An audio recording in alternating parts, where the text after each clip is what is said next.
Hello friends, welcome back to my channel Gyan Sankalp. तो friends, ये हम मोस्ट इम्पॉर्टेंट 500 क्वेश्चन सीरीज़ है, उसी पार्ट को मैं आगे बढ़ा रही हूँ। आज के क्लास में हम इम्पॉर्टेंट क्वेश्चंस विभिन्न एग्जामों में जाए हुए हैं वो करने वाले हैं पॉलिटिकल साइंस के। चलिए स्टार्ट करते हैं। चैनल से नहीं जुड़े हैं अभी तक तो प्लीज़ चैनल को सब्सक्राइब कर लीजिएगा। जब सब्सक्राइब कीजिएगा तो बेल आइकन को प्रेस कीजिएगा ताकि जब भी मैं आगे वीडियो डालूँ तो आपको नोटिफिकेशन मिल जाएगा। पहला क्वेश्चन है, फ्रांसीसी दलों में सबसे पुराना दल जो अब विघटित हो गया वो क्या है? Radical party. वो विघटित होकर रेडिकल मूवमेंट दल में विलय हो गया।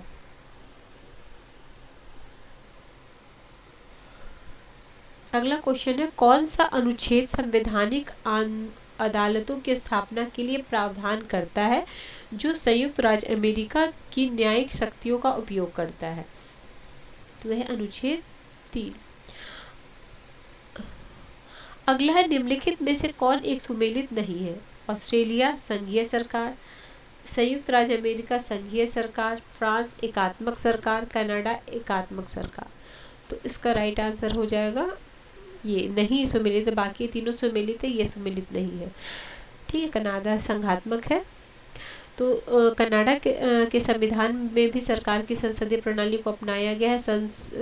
संविधान अधिनियम 1867 में कनाडा में संघीय व्यवस्था प्रदान की गई, जिसका अर्थ है कि सरकार के दो मुख्य स्तर होंगे, संघ सरकार और जो राष्ट्रीय स्तर पर और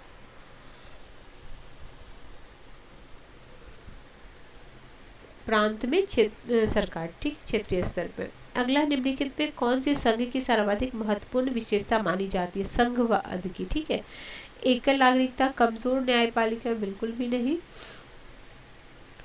फिर है ऑप्शन में आपका लचीला संविधान, संघ राज्य के भी शक्तियों का, संघ राज्य के भी शक्तियों का विभाजन। अगला है, अधिष्ठात्मक शासन प्रणाली में प्रशासन पर कार्यकारी नियंत्रण का प्रयोग कौन करता है? तो वो राष्ट्रपति करता है कार्यकारी नियंत्रण का प्रयोग। अगला, वर्तमान दशकों में चीन की विदेश नीति का केंद्रीय मार्गदर्शक सिद्धांत कौन रहा है? तो ये रहा है कम्युनिस्ट दर्शन, ऑप्शन बी। अगला है, नेक्स्ट चलिए, किस वर्ष अमेरिकी सरकार ने अपना पहला स्वतंत्र नियामक आयोग अंतरराज्यीय वाणिज्यिक आयोग की स्थापना किया था? तो 1887। ठीक है। अमेरिकी संविधान का कौन सा अनुच्छेद राष्ट्रपति के कार्यकाल से संबंधित है? तो राष्ट्रपति के कार्यकाल से अनुच्छेद 2।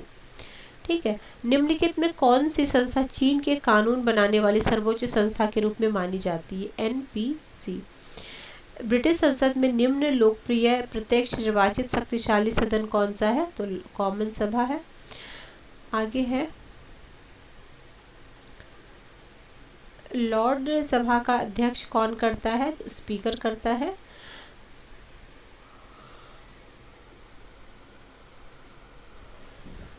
निम्नलिखित में कौन सीनेट की अध्यक्षता करने वाला पदेन अधिकारी होता है? तो उपराष्ट्रपति। अगला, संयुक्त राज्य अमेरिका की विदेश नीति को अंतिम रूप प्रदान करता है? तो अंतिम रूप राष्ट्रपति प्रदान करते हैं। फ्रांसीसी संविधान का कौन सा अनुच्छेद प्रधानमंत्री को विधायिका में विधायी पहल देता है? तो अनुच्छेद 39। नेक्स्ट क्वेश्चन है, निम्नलिखित में से कौन सा एक एकल दल प्रणाली के लिए एक उदाहरण है? एकल दल प्रणाली के, तो चीन, option B is the right answer. Next question है, दोहरी नागरिकता की प्रणाली जिन देशों में प्रचलित है वो कौन कौन है? ऑप्शन में इसमें हो जाएगा स्विट्जरलैंड और अमेरिका, ऑप्शन डी। नेक्स्ट है, किसके द्वारा लोक निगमों को 20वीं सदी की सबसे बड़ी संवैधानिक मौलिकता कहा जाता है? तो ये है W.A. रॉबसन। ठीक है। आधुनिक काल में लोक निगम का विकास अमेरिका में हुआ। रूस में समाजवाद की स्थापना से पूंजीवादी राष्ट्रीय भयभीत हो गए थे और अपने अपने देशों में कल्याणकारी राज्य की स्थापना का प्रयास करने लगे। इसके संदर्भ में व्यावसायिक उद्योगों के सरकारी स्वामित्व, संचालन तथा नियंत्रण प्रथा शुरू हुई, जिसकी देखभाल सबसे महत्वपूर्ण संगठन लोक निगम तथा सरकारी निगम के माध्यम से की गई। इसी महत्व के कारण W.A. रॉबसन ने इसे 20वीं सदी की सबसे महत्वपूर्ण संवैधानिक संस्था बतलाया। रॉबसन के अनुसार लोक निगम लोक नीति के एक यंत्र के रूप में कार्यशील है। उन्हीं के शब्दों में लोक निगम राजनीतिक संगठन एवं वैधानिक व्यवहार के अंतर्गत सबसे अनूठा आविष्कार है। आगे है, कौन यह स्वीकार करता है कि संविधान उन नियमों को कहते हैं जो सर्वोच्च सरकार की रूपरेखा निर्धारित करती है? तो CF स्ट्रॉन्ग, ठीक है। और the law of the constitution, dicey ने लिखा है, संविधान प्रभुत्व शक्ति के प्रयोग का वितरण की व्यवस्था की है। स्ट्रॉन्ग का कहना है कि संविधान का उद्देश्य सरकारों के कार्यों को सीमित करना है, ठीक है। अगला, लिखित अलिखित संविधान में भेद मात्रा का है, गुण का नहीं। यह कथन किसका है? ये गार्डनर का है। क्या है? लिखित और अलिखित संविधान का भेद किसमें? सिर्फ गुण का है, मात्रा का गुण है, मात्रा का है, गुण का नहीं। अगला है लिखित, ठीक है, ये हो गया। ब्राइस का क्या कथन है? संविधान का लिखित अलिखित रूप में वर्गीकरण पूर्णतः संतोषप्रद नहीं है। स्ट्रॉन्ग के अनुसार यह मिथ्य भेद है क्योंकि कोई भी ऐसा संविधान नहीं जो पूर्ण रूप से लिखित हो। Gardner, Bryce, Strong, Leacock, M. Stewarts आदि विद्वान ने लिखित अलिखित संविधानों के वर्गीकरण का विरोध किया है। आगे संविधान है, संविधान का देश का मूलभूत कानून है, ठीक है। देश का क्या है? मूलभूत कानून है, जिसके हिसाब से देश चलता है। निम्नलिखित देश में एकात्मक शासन नहीं है, ठीक है, यानी 3 में एकात्मक है और 1 में नहीं है। तो ऑस्ट्रेलिया में नहीं, फ्रांस, चीन, जापान जाएगा एकात्मक। अगला है, देखिए, फ्रांस में है संसदीय और देशात्मक का मिश्रण, ये भी इंपॉर्टेंट, ये भी आता है। भारत संसदात्मक है। अमेरिका देशात्मक शासन प्रणाली, ब्रिटेन संसदात्मक है। कनाडा संघात्मक और संसदीय प्रणाली है। ऑस्ट्रेलिया संसदीय है। चीन समाजवादी है। अगला, भारत संविधान की अवधारणा सर्वप्रथम कहाँ उत्पन्न हुई थी? तो ब्रिटेन में, ठीक है। आगे है, आगे क्वेश्चन है आपका, निम्नलिखित में से कौन विकसित संविधान का उदाहरण है? ठीक है, तो ब्रिटिश का संविधान विकसित है, अलिखित है, विकसित है। देखिए कुछ देखिए, ब्रिटिश संविधान एक विकसित संविधान है, जबकि जर्मनी, स्विट्जरलैंड, ये तो ठीक है। ब्रिटेन के संविधान के संबंध में प्रमुख युक्तियाँ, कुछ लोगों ने उनके बारे में बोला, वो देख लेते हैं। ब्रिटेन में संविधान जैसे कोई चीज़ नहीं है, ये बेजहौट बोलते हैं। ब्रिटिश संसद इतनी शक्तिशाली है कि सुसु को प्रौढ़ करार दे सकता है, ये डाइसी बोले हैं। ब्रिटिश प्रधानमंत्री मंत्रिमंडल के निर्माण, अवधि और मरण का केंद्र बिंदु है, लास्की बोलते हैं। ब्रिटेन की संसद के स्पीकर सर थॉमस हंगरफोर्ड विश्व के पहले स्पीकर थे। जर्मनी के भूतपूर्व संविधान को वाइमर संविधान, चलो ठीक है, आगे चलते हैं। मैच करना है अमेरिका का संविधान, फ्रांस का संविधान, ब्रिटेन का संविधान, चीन का संविधान। तो ब्रिटेन का है जाएगा आपका ए में, सी में फर्स्ट आपका एक में ही है, तो एक से ही आंसर आ जाता है आपका। देखिए सी में हो जाएगा आपका मैग्ना कार्टा 1215, ठीक है। और अमेरिका संविधान, अमेरिका जब स्वतंत्र हुआ, अमेरिका संविधान हो जाएगा, ए का हो जाएगा 3rd, ठीक है। और बी फ्रांस हो जाएगा ये, और फिर सी तो हो ही गया, फिर डी में हो जाएगा आपका, ठीक है। चलिए आगे है, निम्नलिखित में से कौन विधि के शासन से घनिष्ठ रूप से संबंधित है? तो ये संविधानवाद। आगे है, संविधानवाद से तात्पर्य क्या है? कानून का शासन, ठीक है, सीमित शासन, कानून का शासन, ठीक है। गतिशील है संविधानवाद। नेक्स्ट चलते हैं, नेक्स्ट है आपका, देखिए संविधानवाद एक मूल्य संबंध अवधारणा, संविधानवाद संस्कृति संबंध अवधारणा, संविधान प्रधानता साध्य मूलक अवधारणा, संविधानवाद सामान्यतः संविधान जन्य अवधारणा है। ब्रिटेन में वित्त मंत्रालय को कहते हैं राजकोष विभाग, ऑप्शन ए। किस विचारक को अमेरिकी संविधान निर्माताओं का बौद्धिक जनक कहा जाता है? तो मॉन्टेस्क्यू। आगे है, निम्नलिखित में कौन एक कठोर संविधान का एक सर्वोत्तम उदाहरण है? कठोर संविधान का, तो यूएसए। अमेरिकी संविधान द्वारा किसकी शक्तियाँ निश्चित कर दी गई है? तो ये संघ की। कौन सा विचारक संविधान और संविधानवाद में अंतर नहीं मानता है? तो ये है स्ट्रॉन्ग। आगे इस संविधानवाद की विशेषता, अमेरिकी प्रणाली में निहित शक्तियों का अर्थ है। तो संघीय सरकार की वे शक्तियां भी मिल सकती हैं जो संविधान में स्पष्ट लिखित नहीं है। अगला है, ये देखिए, प्रत्यायोजित शक्तियां, आरक्षित शक्तियां, संवर्ती शक्तियां, निहित और गर्वित शक्तियां और अस्वीकृत शक्तियां। प्रत्यायोजित शक्तियां ये वे शक्तियां हैं जो संघ सरकार को प्राप्त है। आरक्षित, इसके अंतर्गत वे शक्तियां आती है जो राज्य सरकार को प्राप्त है। संवर्ती शक्तियां ये है शक्तियां हैं जो राज्य और संघ सरकार को समान रूप से है, ठीक है। और गर्वित शक्तियां ये वे शक्तियां जो कांग्रेस द्वारा प्रयोग की जाती हैं, जो संविधान में प्रत्यक्ष रूप से उल्लेखित नहीं है किंतु कांग्रेस को प्राप्त शक्तियों के कार्यान्वयन हेतु अनिवार्य है। अस्वीकृत शक्तियां ये वे शक्तियां हैं जो संघ सरकार न ही राज्य सरकार को ही दी गई है। आगे है, कथन है, राजनीतिक दल न्यूनाधिक संगठित उन नागरिकों का समूह होता है जो राजनीतिक इकाइयों के रूप में कार्य करता है और इसका उद्देश्य अपने मतदान बल के प्रयोग द्वारा सरकार पर नियंत्रण करना एवं अपनी सामान्य नीतियों को क्रियान्वित करना होता है। तो ये बोले थे गेटल, option number B is the right answer, ठीक है। 34 हो गया। और इनका कोटेशन देख लीजिएगा। मुंडो का है लोकतांत्रिक शासन दलीय शासन का ही दूसरा नाम है। मुंडो क्या बोलते हैं, लोकतांत्रिक शासन जो है दलीय शासन का ही दूसरा नाम है। एडमंड बर्ग क्या बोलते हैं, राजनीतिक दल कुछ लोगों का एक समूह है जो सिद्धांतों पर सहमत होकर अपने संयुक्त प्रयासों द्वारा जनहित को आगे बढ़ाने के लिए संगठित होता है। न्यूमैन क्या बोलते हैं, राजनीतिक दल एक स्वतंत्र समाज में नागरिक के उस व्यवस्थित समुदाय को कहते हैं जो शासन तंत्र को नियंत्रित करना चाहता है और उसके लिए जनसहमति में भाग लेकर कुछ सदस्यों को सरकारी पदों पर भेजने का प्रयास करता है। फ्रांस के राष्ट्रपति के कार्यकाल की अवधि कितनी है? तो ये है 5 वर्ष, ऑप्शन बी। अगला, फ्रांस की व्यवस्थापिका का निचला सदन क्या कहलाता है? Chambers of deputies. अगला है, फ्रांस के सरकार और राष्ट्रपति के बीच जटिल संबंध है। इसका कारण है कि एक मिली जुली राष्ट्रपति और संसदीय प्रणाली के कारण ऐसा है वहाँ पे। नेक्स्ट है 37 हो गया। 38, फ्रांसीसी व्यवस्था, इसमें शुद्ध अध्यक्षात्मक नहीं और शुद्ध संसदीय भी नहीं है। 39, हम एक संविधान के अंतर्गत कार्य करते हैं किंतु संविधान वह है जैसा कि न्यायाधीश कहलाते हैं कि वह यह चाहते हैं। तो ये हो जाएगा संयुक्त राज्य अमेरिका।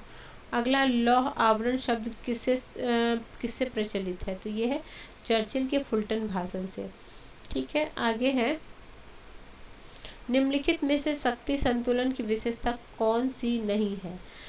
तो शक्ति संतुलन की व्यवस्था स्वतः हो जाती है, ऑप्शन सी। आगे है, फ्रांस की राज्य क्रांति का स्वरूप क्या है? तो बुर्जुआ, मध्यम वर्ग। अगला, और फ्रांस की क्रांति का डेट याद रखिएगा। अगला, फ्रांसीसी क्रांति का नारा क्या? ये इंपॉर्टेंट, ये भी है, स्वतंत्रता, समानता और बंधुत्व। स्वतंत्रता, समानता और बंधुत्व। और कब हुआ फ्रांस की क्रांति? 1789, ये भी इम्पोर्टेंट है। यह विश्व का पहला महान क्रांति कहलाता है। नेक्स्ट क्वेश्चन है, नव उपनिवेशवाद के संबंध में क्या सही है? तो सारा कुछ सही है, देख लेते हैं। नव उपनिवेशवाद प्रभाव क्षेत्र का साम्राज्य है एवं यह आधुनिक साम्राज्यवाद है। नव उपनिवेशवाद में एक शक्तिशाली राष्ट्र से और अपेक्षाकृत एक कम शक्तिशाली राष्ट्र का संबंध एक आर्थिक उपनिवेश अथवा उपग्रह का होता है। इसमें बहुराष्ट्रीय कंपनियां द्वारा खनिज संपदा का उपभोक्ता व्यापार पर नियंत्रण आदि साधनों का प्रयोग किया जाता है। तो उपयुक्त सभी हो जाएगा। अगला, जीवन स्वतंत्रता और सुखानुसरण तथ्य है। तो ये अमेरिकी स्वतंत्रता के घोषणा पत्र का, ठीक है। और उसका डेट क्या है? 4 जुलाई 1976, ये भी याद रखिएगा डेट। नेक्स्ट है, आगे है, ब्रिटिश युग में कौन सा प्रशासनिक सुधार आयोग नहीं है? मतलब ब्रिटिश युग में कौन सा प्रशासनिक सुधार आयोग नहीं हुआ था? तो माउंटबेटन आयोग नहीं हुआ था। बाकी ये प्रशासनिक सुधार तो ये सब है, एचिसन आयोग है, ली आयोग है, इंस्टिंग, ये सारे का डेट भी याद है क्योंकि इसको मैच द फॉलोइंग भी या तो क्रम में भी सजाने को आ सकता है। तो एचिसन आयोग 1886 है, ली आयोग 1923 है, स्लिस्टिंगटन आयोग है 1912 में है, और माउंटबेटन तो पता है भारत विभाजन से। ठीक है, अगला स्व निर्णय का सिद्धांत दुधारी तलवार है। स्व निर्णय का जो सिद्धांत है दुधारी सिद्धांत, ये कर्जन किसने कहा था? कर्जन ने कहा था। स्व निर्णय का सिद्धांत दुधारी तलवार है, यह कथन कर्जन का है, जिसे उन्होंने 1923 के लुसाने पीस कॉन्फ्रेंस के स्व निर्णय के अधिकार की आलोचना करते हुए कहा था। फ्रांस का वर्तमान संविधान किस गणतंत्र? तो पंचम गणतंत्र का है। नेक्स्ट है मैं ही राज्य हूँ, यह कथन तो सबको पता लुई 14वां का। फ्रांस राज्यों का एक संघ है, फ्रांस में एकात्मक शासन व्यवस्था है। निम्नलिखित में कौन सा गलत है? गलत पूछा जा रहा है। फ्रांस संवैधानिक परिषद, स्विट्जरलैंड लैंड्स यूनाइट्स, चीन केंद्रीय, अमेरिका एक बार एक स्पीकर सदैव, ये नहीं है सही। ये ब्रिटेन के लिए, ब्रिटेन में हाउस ऑफ कॉमन्स स्पीकर का चुनाव सर्वसम्मत दल से होता है। जिस निर्वाचन क्षेत्र में स्पीकर पद के लिए पर्चा दाखिल किया जाता है, उस निर्वाचन क्षेत्र से कोई भी राजनीतिक दल अपना प्रतिनिधि चुनाव के लिए नहीं उतारता। इस प्रकार चुनाव स्पीकर निष्पक्ष एवं दल रहित होता है। एक बार स्पीकर बनने के बाद वह किसी अन्य पद को धारण नहीं करता, उसका स्पीकर के पद पर पुनः चुनाव किया जा सकता है। इसी कारण ब्रिटेन में एक बार स्पीकर सदैव स्पीकर के संबंध का सिद्धांत पालन किया जाता है। अमेरिका में स्पीकर का चुनाव बहुमत दल अपने कॉकस अर्थात अंतरंग सम्मेलन में करते हैं। ठीक है, स्पीकर के चुनाव के संबंध में आग और रेन ने लिखा है, अमेरिकी स्पीकर के पद का विकास इंग्लैंड से बहुत भिन्न रूप में हुआ है। वह दलीय संबंध से मुक्त नहीं। रीड कैनन के समय तो वह राष्ट्रपति के दूसरे स्थान पर दल का नेता होता था।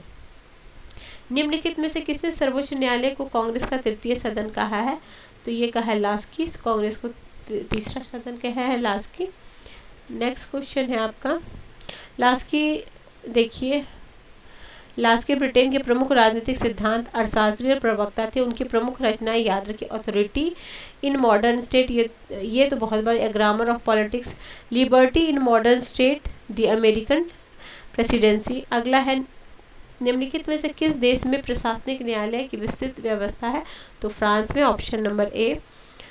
प्रशासनिक विधि किस संविधान की मुख्य विशेषता है? तो प्रशासनिक विधि जो है यह फ्रांस की है। आगे है विधि का शासन जिस प्रकार समानता को प्रतिस्थापित करता है, तो प्रक्रियात्मक। आगे चलते हैं, 53 हो गया।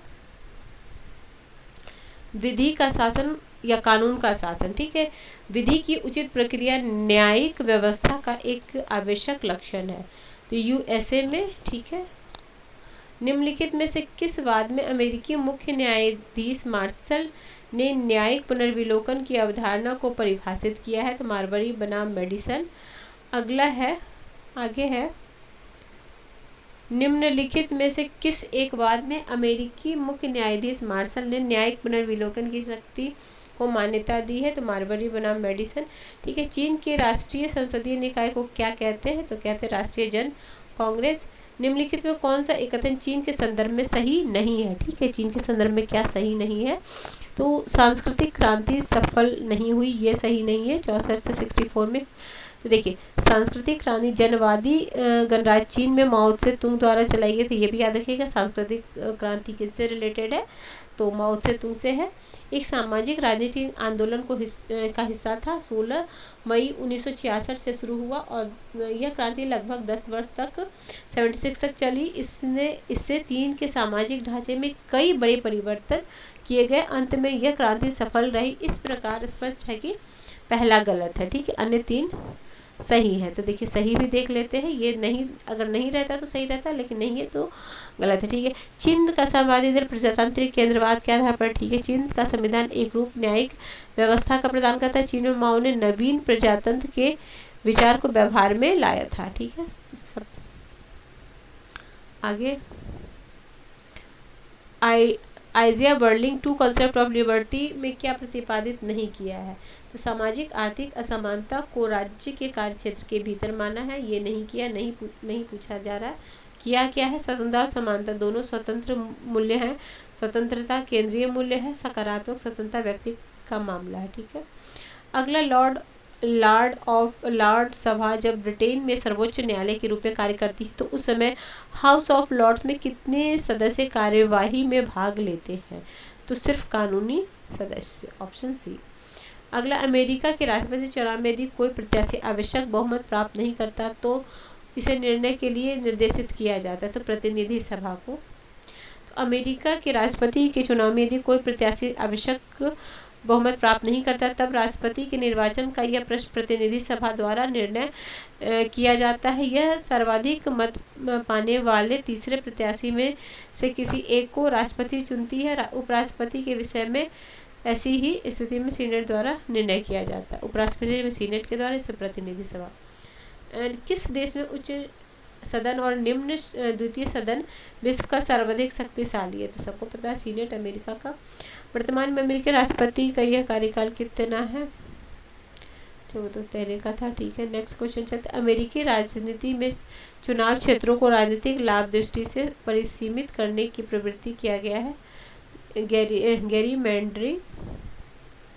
तो देखो, अमेरिका में राजनीतिक में चुनाव क्षेत्र को राजनीतिक लाभ की दृष्टि से परिसीमित करने की प्रवृत्ति गेरीमैंडरिंग कहलाता है। गेरीमैंडरिंग प्रणाली का सर्वप्रथम कब स्टार्ट हुआ? 1812 में मैसाचुसेट्स के गवर्नर एलब्रिज गैरी द्वारा अपने दल को राजनीतिक लाभ प्रदान करने हेतु जिलों की सीमाओं में परिवर्तन किया गया था। आगे है, संयुक्त राज्य अमेरिका में कार्यपालिका का प्रमुख होता है, तो राष्ट्रपति होता है। अमेरिकी राष्ट्रपति की शक्ति क्या है? मुख्यतः कार्यकारी है। अमेरिकी प्रतिनिधि सभा के सदस्यों की कुल संख्या 435 और इसमें 100 होते हैं, 50 हर स्टेट से 2 होते हैं। संयुक्त राज्य अमेरिका में राष्ट्रीय विधानमंडल के रूप में जाना जाता है, कांग्रेस को जाना जाता है। आगे है, जो बाइडेन अमेरिका, ठीक है ये तो छोड़ो। बहुदलीय व्यवस्था नहीं पाई जाती है, तो क्यूबा में, फ्रांस में पाई जाती, जर्मनी, ऑस्ट्रेलिया। ऑप्शन के हिसाब से देखना पड़ेगा आपको क्वेश्चन। अमेरिकी सीनेट विधायिका तो ऊपरी और प्रबल सदन है। सीनेट में कुल सदस्य 100 होते हैं, हर से 2, मतलब इक्वल है वहाँ पे, हर स्टेट से 2 आएंगे। यहाँ राज्यसभा में नहीं, हमारे यहाँ तो ऐसा नहीं है। निम्नलिखित में से कौन शक्ति अमेरिकी सीनेट के पास नहीं है? तो धन विधेयक प्रस्तावित करना नहीं है। अगला है, निम्नलिखित में किस देश में संविधान अलिखित है? तो देखिए, इसमें इंग्लैंड है। वर्तमान समय में संवैधानिक न्यूजीलैंड में भी आपका अलिखित संविधान है। इंग्लैंड। बहु कार्यपालिका पाई जाती है, तो स्विट्जरलैंड में। आगे, यह किसका मत है कि ब्रिटिश संविधान का अस्तित्व नहीं है? तो डी टॉकविले बोलते हैं।